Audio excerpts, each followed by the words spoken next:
और अब एआई यानी आर्टिफिशियल इंटेलिजेंस की बात, जिसमें मौके भी हैं और फिक्र भी है। इस वक्त भारत में दुनिया की सबसे बड़ी एआई समिट हो रही है, जिसका नाम है इंडिया एआई इम्पैक्ट समिट 2026। इसका उद्घाटन पीएम मोदी ने किया। 21वीं सदी के जिस दौर में कोई भी एआई से दूर नहीं रह सकता, और एआई से डरने का मतलब जैसे बिजली से डरना। बिजली के तार छुएंगे तो करंट लगेगा, लेकिन अगर बिजली से बल्ब जलाया गया तो अंधकार दूर होगा। यानी एआई से दूरी बनाने से बेहतर है उसका इस्तेमाल करना। यूईएम जयपुर एक आदर्श लक्ष्य है। भावी छात्रों के लिए अच्छी नौकरी, भविष्य के लिए तैयार कौशल के साथ अच्छी शिक्षा। इसीलिए भारत में आयोजित इस एआई समिट का महत्व काफी बढ़ जाता है। इस सम्मेलन में दुनिया के 20 देशों के राष्ट्राध्यक्ष शामिल हो रहे हैं। सोचिए जरा इसका इम्पैक्ट क्या होगा। 100 से ज्यादा कंपनियों के सीईओ शामिल हो रहे हैं। 135 से ज्यादा देशों के प्रतिनिधि इसमें मौजूद होंगे।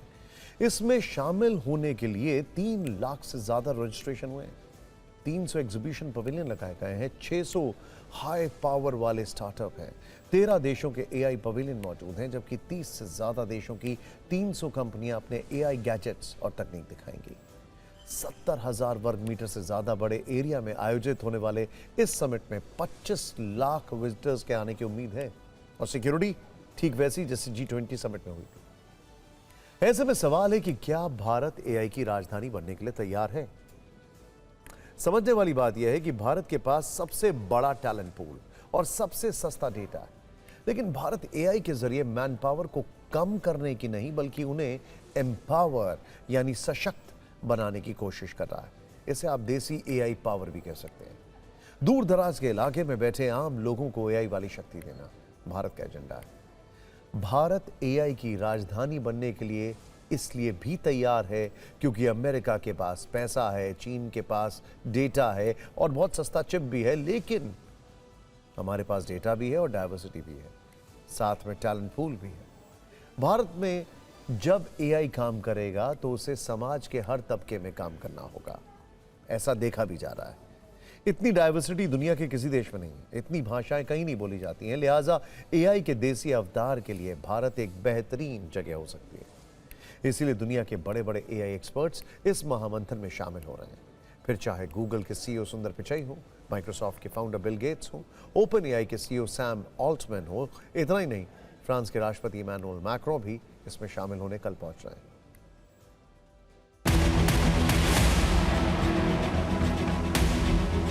अब एआई बताएगा कि आने वाले दिनों में जैसे आप टिकट बुकिंग के लिए जाते हैं तो वो टिकट कैसा होगा। तो ये हमारा वेट लिस्ट प्रेडिक्शन मॉडल जो है वो परसेंटेज में दिखाता है। जैसे इस टिकट पे कंफर्मेशन की प्रोबेबिलिटी 13% है, यहाँ पर 78% है। तो डेफिनेटली पैसेंजर 78% वाले टिकट को बुक करना चाहेगा। गीता का ज्ञान अगर चाहिए तो वो भी एआई समिट में आपको मिल रहा है, और उसके लिए भी तमाम तरह की तकनीकें यहाँ पे उपलब्ध है। जैसे कि मान लीजिए आपने कोई और सवाल किया कि एकाग्रता के बारे में आपको कृष्णा ने क्या सिखाया, तो अब आप यहाँ पे फिर से अर्जुन प्रकट होंगे और यहाँ पे बताएंगे कि एकाग्र क्या है और तमाम तरह की चीज़ें क्या है। एआई समिट में कई तरह के ऐसे इक्विपमेंट दिखाए जा रहे हैं जो सुरक्षा के लिहाज से बेहद अहम है। जो पूची है इसका काम है सिक्योरिटी, और सिक्योरिटी एस्पेक्ट में इसलिए भी है क्योंकि इसमें कैमरास लगे हुए हैं, इसमें सेंसर लगे हुए हैं, और ये कैमरा सेंसर तमाम तरह की जो गतिविधियां हैं उस पर नज़र रख रहा है, और यह बताएगा कि किस तरीके से अगर कोई गैस लीक हो रही है या किसी तरह की कोई इलेक्ट्रिकल फॉल्ट है, ये तमाम तरह की चीज़ें एआई बताएगा। अब टाटा ने एक ऐसा डिवाइस तैयार किया है जिसमें आप जैसे जैसे बोलेंगे वैसे वैसे कार चलेगी। तो ड्राइवर जो है बायोमेट्रिक से वहाँ पे एक ऑथेंटिकेट करेगा, और ऑथेंटिकेट करने के बाद ये अब ये स्टार्ट हो गया।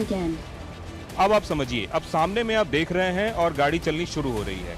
मसलन कि अगर आपको सीधा जाना है तो आप इसको सीधा बोलेंगे कि मुझे स्ट्रेट जाना है। दिल्ली में फॉग में आपको कुछ नजर नहीं आता है, ऐसे में गाड़ी खुद बताएगी कि आप इतने स्पीड पे चलाइए या रुक जाइए क्योंकि आगे फॉग है।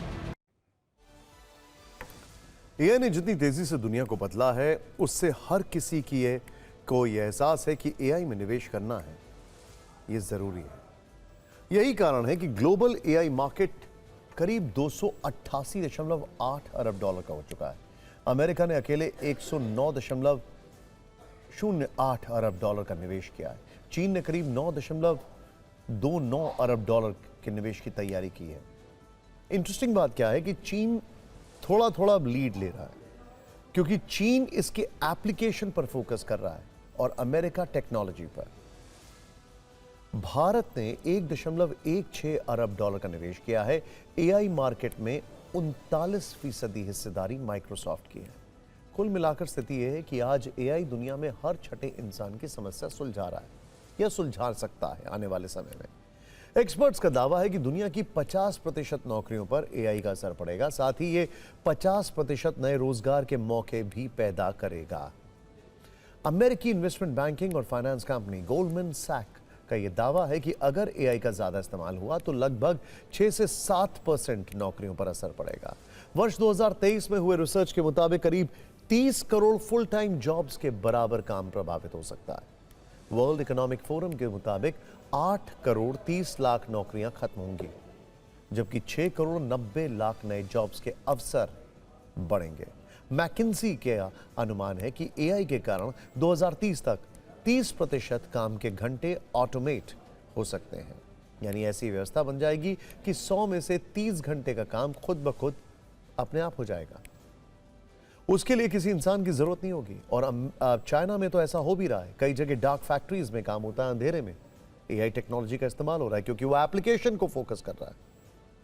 अगर एआई की खतरे की बात करें तो एंट्री लेवल जॉब्स पर खतरा है, जैसे data entry, telecaller jobs, translator, भाषा आधारित नौकरियां, रूटीन राइटिंग जॉब्स, सामान्य अकाउंटिंग और audit, designing work, IT sector में एंट्री लेवल वर्क।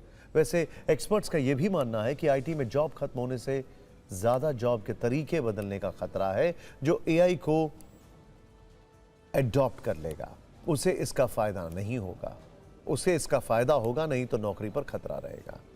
एआई की एंट्री से अब डेटा एंट्री ऑपरेटर से डेटा क्यूरेटर बन जाएगा, यानी पहले काम था दिन भर फाइलों में नाम पता टाइप करना, यानी डिजिटल मजदूरी। अब एआई ये काम पलक झपकते ही कर लेगा। जूनियर कोडर से प्रॉम्प्ट इंजीनियर, पहले रात भर कोड की हजारों लाइनें लिखी जाती थी, अब एआई टूल्स खुद कोड लिख रहे हैं। ऐसे में नई भूमिका होगी प्रॉम्प्ट इंजीनियर की, जिसे एआई को सही से कमांड देना होगा। कॉल सेंटर से चैटबॉट आर्किटेक्ट, पहले हेडसेट लगाकर दिन में 100 बार एक ही सवाल का जवाब देते थे, अब चैटबॉट्स बेहतर जवाब दे रहे हैं। लेकिन चैटबॉट आर्किटेक्ट चाहिए जो एआई को देसी टच दे सकें।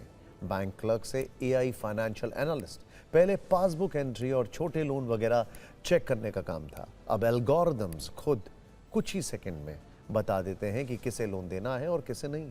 ग्राफिक डिजाइनर से एआई विजुअल डायरेक्टर, पहले फोटोशॉप पर घंटों बैकग्राउंड हटाना, छोटी मोटी सजावट करना, अब एआई टूल्स एक लाइन लिखने पर पोस्टर बना देते हैं। इसीलिए नई भूमिका एआई विजुअल डायरेक्टर की है। इसमें एआई को विजन देने का काम करना होगा। वैसे एआई की दुनिया में कुछ नौकरियां ऐसी भी होंगी जो काफी सुरक्षित रहेंगी, जैसे इंसानों की देखभाल,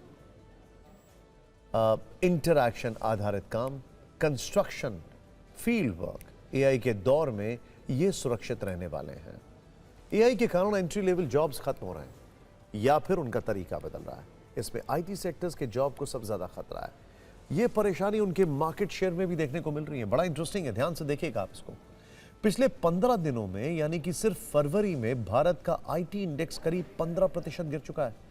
13 फरवरी को सेंसेक्स और निफ्टी में 1% से भी ज्यादा की गिरावट आई है। पिछले एक हफ्ते में टीसीएस और इन्फोसिस करीब 9% गिर चुके हैं।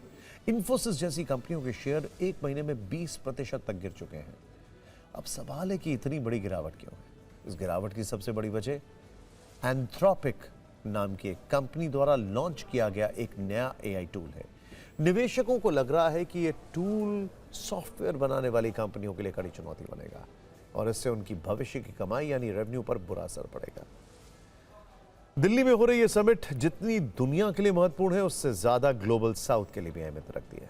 अभी तक 3 एआई समिट हो चुकी हैं, जिनमें 2 यूरोप के देश थे, लेकिन ग्लोबल साउथ में भारत पहला देश है जहां इसका आयोजन हो रहा है।